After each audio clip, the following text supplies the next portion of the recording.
নমস্কাৰ আপোনালোকক জীৱন যুদ্ধ এডুকেশ্যন চেনেললৈ সকলোকে স্বাগতম জনাইছো যিসকলে ADRE গ্ৰেড 4 বা গ্ৰেড 3 আসাম পুলিচকে ধৰি বিভিন্ন ধৰণৰ কম্পিটিটিভ এক্সামৰ কাৰণে প্ৰস্তুতি চলাই আছে তেওঁলোকৰ বাবে আজি মক টেষ্ট লৈ আহিছো আশা কৰো আপোনালোকে ভিডিওটো শেষলৈকে চাই থাকে যেন আহক এতিয়া আমি দেৰি নকৰি ভিডিওটো আৰম্ভ কৰো আজি প্ৰথম কোৱেশ্যনটো হৈছে আহোম ৰাজ্যত বৰুৱা পদবীৰ মূলত কোন প্ৰশাসনিক ব্যৱস্থাৰ সৈতে জড়িত আছিল অপচন হৈছে সামৰিক অপচন বি হৈছে ৰাজহ অপচন সি হৈছে ন্যায়িক অপচন ডি হৈছে ধৰ্মীয়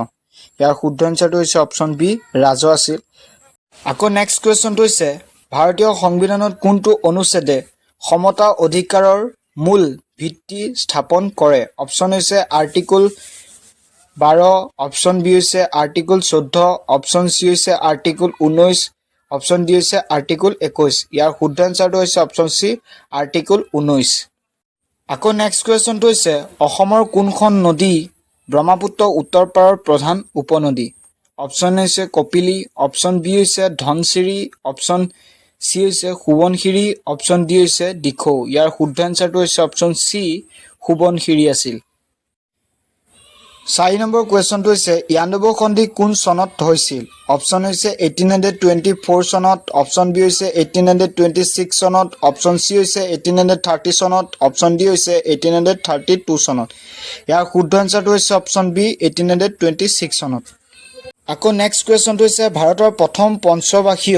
পৰিকল্পনা মুখ্য অগ্ৰাধিকাৰ কি আছিল অপচন সমূহৰ ভিতৰত বহুতে হয়তো জানে অপচন বি টো হৈছে শুদ্ধ আনসাৰ আকৌ নেক্সট কোৱেশ্যনটো হৈছে অসমৰ বুৰঞ্জীত সাহিত্যৰ মূল বৈশিষ্ট্য কি আছিল অপচন হৈছে পৌৰাণিক কাহিনী অপচন বি হৈছে ঐতিহাসিক ঘটনাৰ বিৱৰণ অপচন সি হৈছে ধৰ্মীয় উপদেশ অপচন ডি হৈছে লোকগীত ইয়াৰ শুদ্ধ আনসাৰটো হৈছে অপচন বি ঐতিহাসিক ঘটনাৰ বিৱৰণ আকৌ নেক্সট কুৱেশ্যনটো হৈছে ভাৰতীয় সংবিধানৰ মৌলিক কৰ্তব্যসমূহ কোন সংশোধনীৰ জৰিয়তে সংযোজন কৰা হৈছে অপচন হৈছে 24 টম অপচন বি হৈছে 42 টম অপচন সি হৈছে 44 টম অপচন ডি হৈছে 52 টম ইয়াৰ শুদ্ধ আনসাৰটো হৈছে অপচন বি 42 টম আকৌ নেক্সট কুৱেশ্যনটো হৈছে মানাহ ৰাষ্ট্ৰীয় উদ্যান কোনখন নদীৰ অৱবাহিকাৰ সৈতে অধিক সম্পৰ্কিত অপচন হৈছে মানাহ অপচন বি হৈছে বৰাক অপচন সি হৈছে কপিলী অপচন ডি হৈছে দিখৌ ইয়াৰ শুদ্ধ আনসাৰটো হৈছে অপচন এ মানাহ নদী আকৌ নেক্সট কুৱেশ্যনটো হৈছে আহোমসকলৰ প্ৰথম ৰাজধানী আছিল অপচন হৈছে গড়গাঁও অপচন বি হৈছে চৰাইদেউ অপচন সি হৈছে ৰংপুৰ অপচন ডি হৈছে যোৰহাট ইয়াৰ শুদ্ধ আনসাৰটো হৈছে অপচন বি চৰাইদেউ আকৌ নেক্সট কুৱেশ্যনটো হৈছে ভাৰতৰ সেউজ বিপ্লৱৰ সৈতে কোনটো শস্য বিশেষভাৱে জড়িত অপচন সমূহৰ ভিতৰত আপোনালোকে বহুতে অপচনটো জানে অপচন এ হৈছে ধান আৰু ঘেঁহু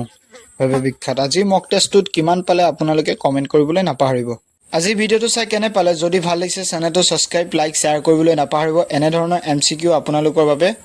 দি থাকিম আৰু যিমান পাৰে বন্ধুবৰ্গলৈ শেয়াৰ কৰিবলৈ নাপাহৰিব আৰু মক টেষ্টটোত কিমান পালে 10টা কুৱেশ্যনৰ ভিতৰত কমেন্ট কৰিব নাপাহৰিব